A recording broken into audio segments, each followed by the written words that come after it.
হবেন, অচ্যুত গোত্র নাম ধারণ করবেন, তখন ধীরে ধীরে বৈদিক জ্ঞান আসবে। শুনতে হবে।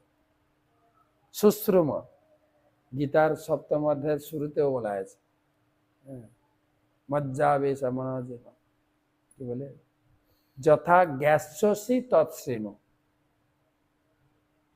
গুরুজনদের কাছে শুনতে হবে, গুরু পরম্পরার কাছে শুনতে হবে, তবে বৈদিক জ্ঞান প্রকাশিত হবে।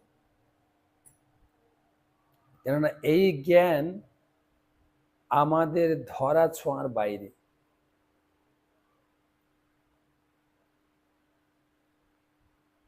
দু নম্বর শ্লোক, সবই বহির্ষি দেবভ্য ভাগম প্রত্যক্ষম উচ্চকৈ, সবই বহির্ষি দেবেভ্য ভাগম প্রত্যক্ষম উচ্চকৈ, অদদজ্জস্য পিতরো দেবা সপ্রসয়ং নৃপ।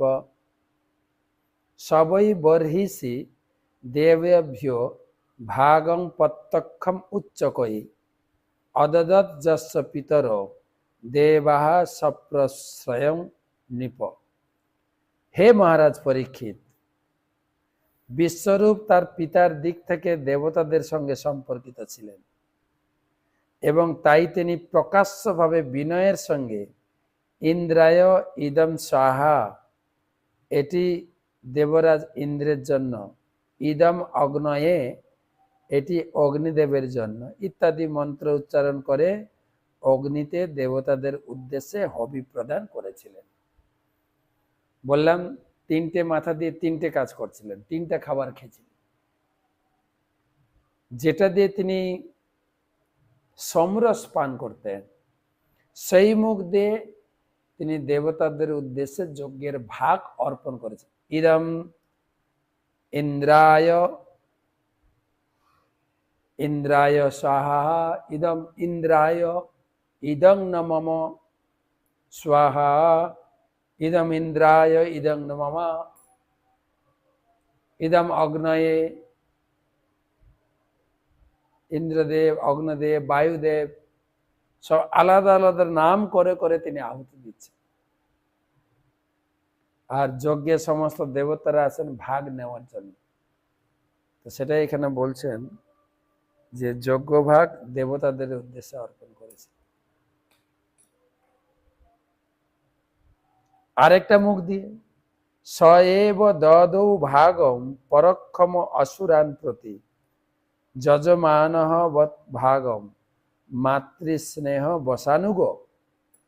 সএব হি দদৌ ভাগম পরক্ষরম অসুরাম প্রতি যজমান অভবৎ ভাগম মাতৃস্নেহ বসানুগ।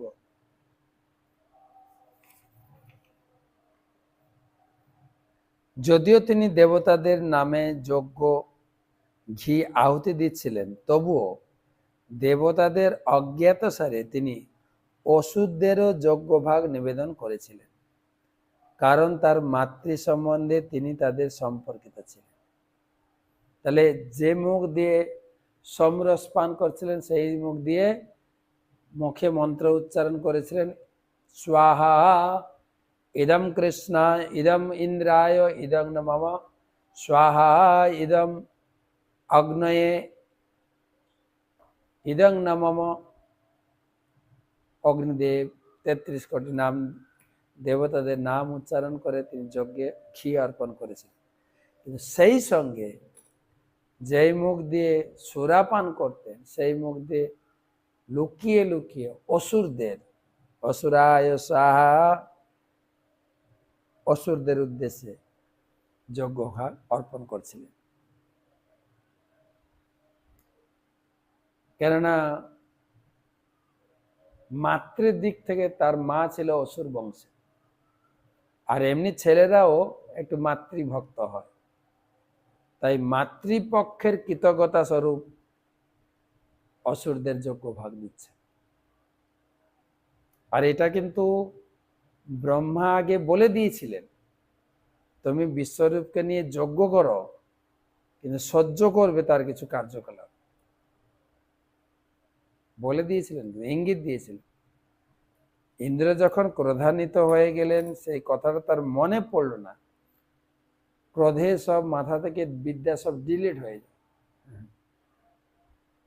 কিন্তু ব্রহ্মা আগে থেকে বলে দিয়েছিলেন বিশ্বরূপকে নিয়ে যজ্ঞ করো, কিন্তু ও মাতৃপক্ষে থেকে অসুর কুলে জন্ম, তো ও যজ্ঞভাগ অসুরদেরও দেবে মাঝে মাঝে, সাবধানে থেকে বলেছিলেন।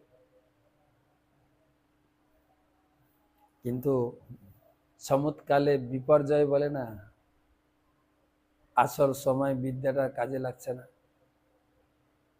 খুব রেগে গেলেন, ভীষণ রেগে গেলেন, যে যাই হোক নারায়ণ কবচের মাধ্যমে নিজেকে সুরক্ষিত করেছিলাম এবং দেবতাদের পরাভূত করেছিলাম, কিন্তু এ তো লুকিয়ে লুকিয়ে অসুরদেরকে যোগ্য ভাগ খাওয়াচ্ছে। তার মানে অসুররা আবার পরাক্রমশালী হয়ে আমাকে হারাবে, এই ভয় ইন্দ্রের মধ্যে ঢুকে গেল। ইন্দ্র এমনিকে সবসময় ভয় করে, সবসময় ঘুরে বেরিয়ে বেরিয়ে দেখেন যে তার মতো কেউ তার গদি দখল করার জন্য কেউ কঠিন তপস্যা বা যাগযজ্ঞ করছে না, তো এটা একটা ভয় তার কাজ করে। আর এই বিশ্বরূপকে দেখে হয়তো আরো ভয় খেয়ে গেছে, আরে এই লুকিয়ে লুকিয়ে অসুরদেরকে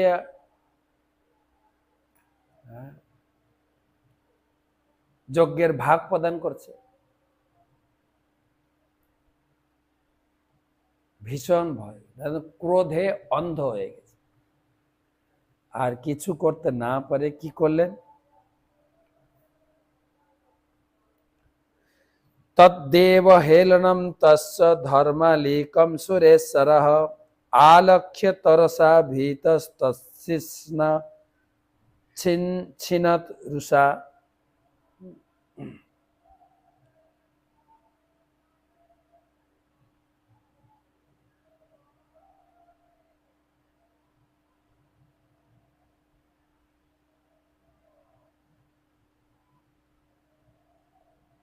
কম্পিউটারটা খুলতে হবে, লিংক।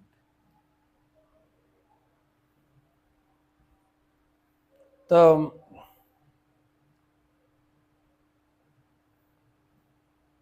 তদ্দেব হেলনম তস্য ধর্মালিকম সুরেশ্বরঃ আলক্ষ্য তরসা ভীত তৎশিষ্যান্ন ছিনত রুষা। ঠিক এক সময় দেবরাজ ইন্দ্র বুঝতে পেরেছিলেন বিশ্বরূপ গোপনে দেবতাদের প্রতারণা করে অসুরদের যোগ্য ভাগ নিবেদন করছে।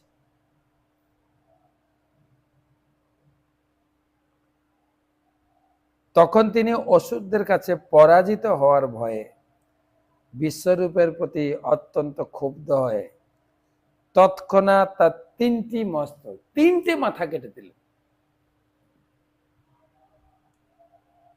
দেখেন, ভুল যখন হয় না, চারিদিক থেকে চেপে ধরে। এক ভুল করে অসুরদের কাছে হেরে গেছেন,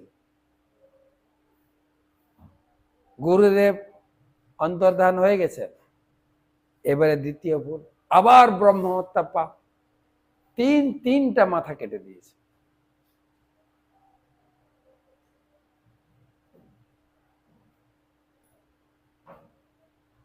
সমৎকালে বিনশ্বতী বলে না,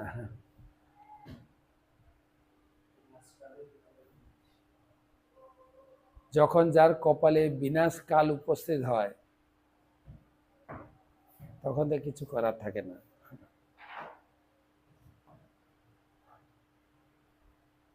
কোনো বুদ্ধি, কোনো কিছু, একটা হয়তো যে মাথা দিয়ে অসুরদের যজ্ঞের ভাগ দিচ্ছিল সেই মাথাটা কাটলে হতো, তিনটা মাথা কেটে দিয়েছে। সোমপীঠম তুজ্জতস্য শির আসিত কপিঞ্জল কলম্বিঙ্ক সুরাপীঠ অন্যাদং যৎস তিত্তিরি। সমপীঠম তুজতস্য শির আসিত কপিঞ্জল কলম্বিঙ্ক সুরাপীঠম অন্যাদং যৎস তিত্তিরি। তখন যে মস্তকটি দিয়ে তিনি সমরস পান করতেন, 3টা মাথাই কাটা হয়েছে। সেটি কপিঞ্জল পক্ষীতে রূপান্তরিত হয়, চাতক পক্ষী, কপিঞ্জল। আর যে মস্তক দিয়ে সুরা পান করতেন সেটি কলবিঙ্ক পক্ষী, চটক পক্ষী, চটক পক্ষী জানি না আমি। আর যে মস্তক দিয়ে অন্ন ভোজন করতে সেটা তিত্তিরি পক্ষী হয়েছিল, তিত্তিরি।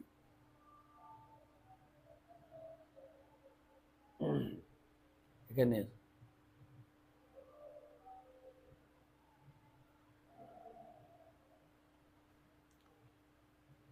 3টা মাথা 3 দিকে।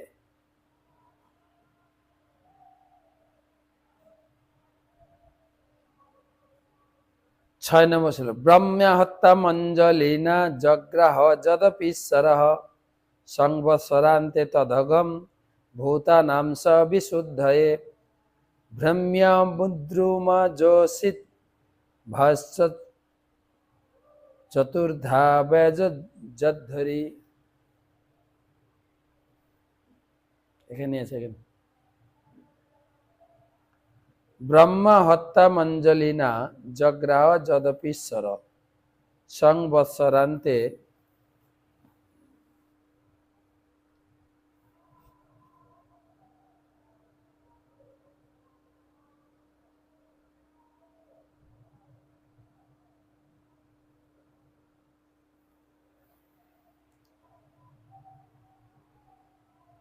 সংবৎসরান্তে তদঘম ভূতানাং স বিশুদ্ধয়ে ভূম্বুদ্রুমজোষিদ্ভ্য চতুর্ধা ব্যভজদ্ধরি। অনুবাদ: ইন্দ্র যদিও ব্রহ্মা হত্যাজনিত পাপ স্খলন করতে সমর্থ ছিলেন, তবুও তিনি কৃতাঞ্জলি হয়ে অনুতাপ সহকারে সেই পাপ গ্রহণ করেছেন। পাপ লেগে গেল আবার।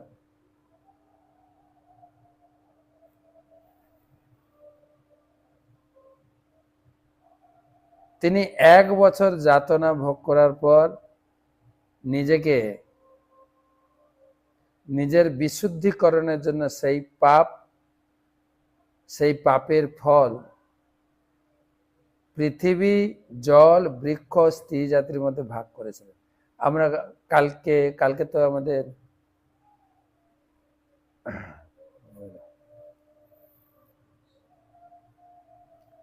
আমরা কালকে এগুলো আলোচনা করব,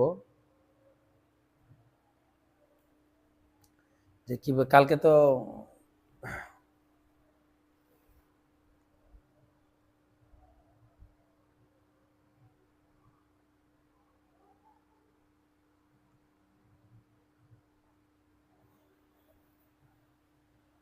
তো আমাদের বৃহস্পতিবার মনে হয়, কালকে চৈতন্য সুধা মাধুরী আলোচনা করব। দেখুন, তো আজকে কয়েকটা প্রশ্ন নেব।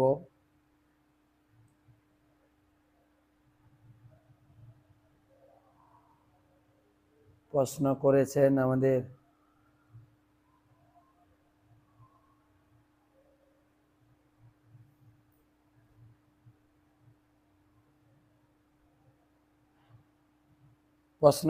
ত্রিপুরা থেকে অমৃতসর।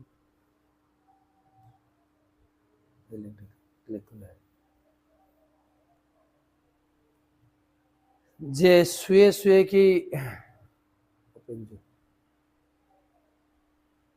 শুয়ে কি নাম জপ করা যায়?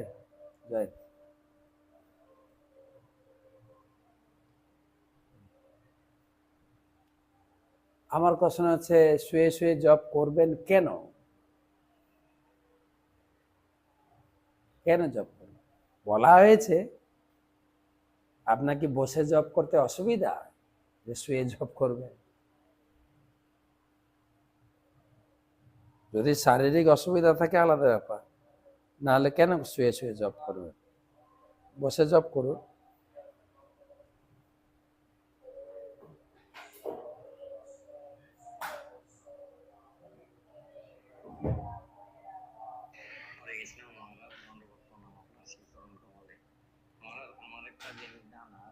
যে আমি যার আন্ডারে চাকরি করি অনেক সময় দেখা যায় যে উনি হয়তো বললো যে এই একটা কথা বলার জন্য আরেকজনকে, যেটা মিথ্যা কথা। এখন ওনার এখানে তো আরেকজন প্রশ্ন করেছেন আমাদের সবুজ সিংহ, যে আমরা যেখানে থাকি কাউকে কিছু বলতে গেলে বলে এই কথাটা তুমি বলা, যে কথাটা মিথ্যা কথা, আমি কি মিথ্যা কথা বলতে পারি? বা মিথ্যা কথা না বললে আমার চাকরি টিকবে না। ব্যালেন্স করেন, ব্যালেন্স। মিথ্যা কথাও বলবো না, প্লাস আমার চাকরিও টিকবে সেরকম। যেরকম যুধিষ্ঠির মহারাজ বললেন, অশ্বত্থামা হত ইতি গজ। তা আমাদের কথা বলার জন্য, স্বাভাবিক পরিস্থিতিকে সামাল দেওয়ার জন্য তেমন কিছু পরিস্থিতিতে ব্যালেন্স করতে হয়।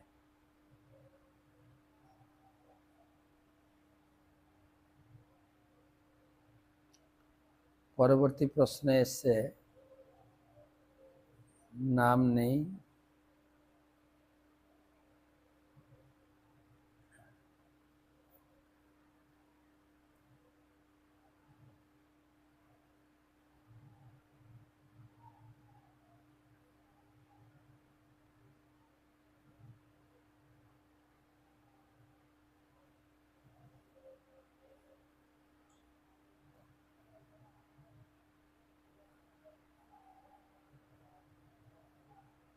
একটা বিষয় জানার ছিল, যদি কৃপা করে বলতেন।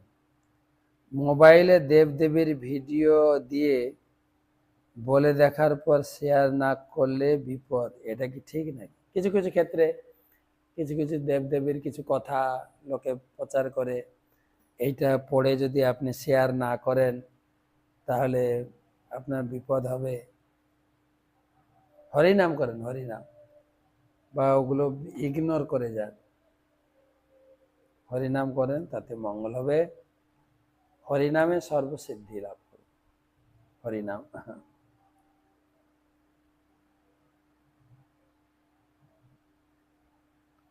তারপরে প্রশ্ন করেছেন,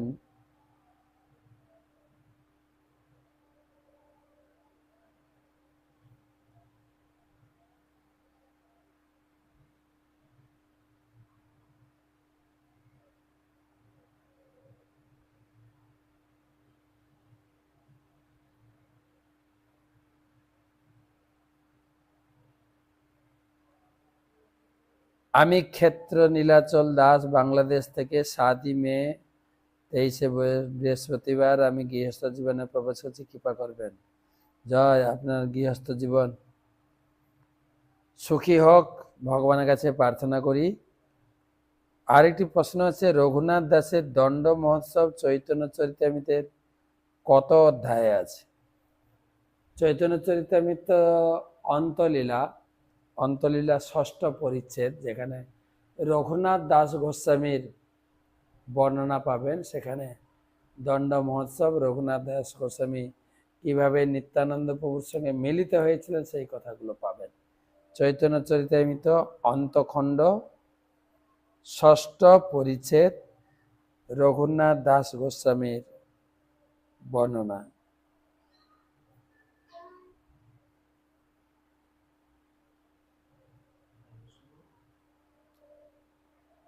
আরেকটা প্রশ্ন,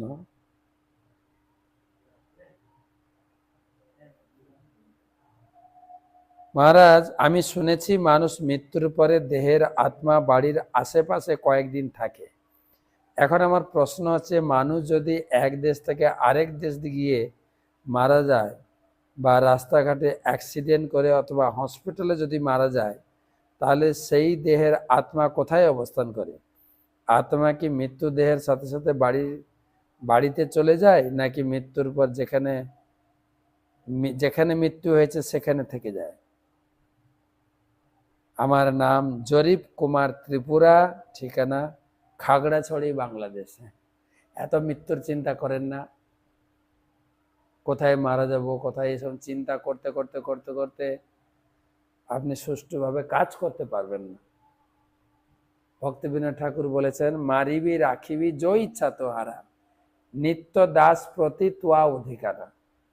ভগবানের চরণে অবস্থান করেন, ভগবান রাখবেন, মারবেন, ভগবানের উপর ছেড়ে দেন। তো আজকে এই পর্যন্ত রাখি। আজকে আমরা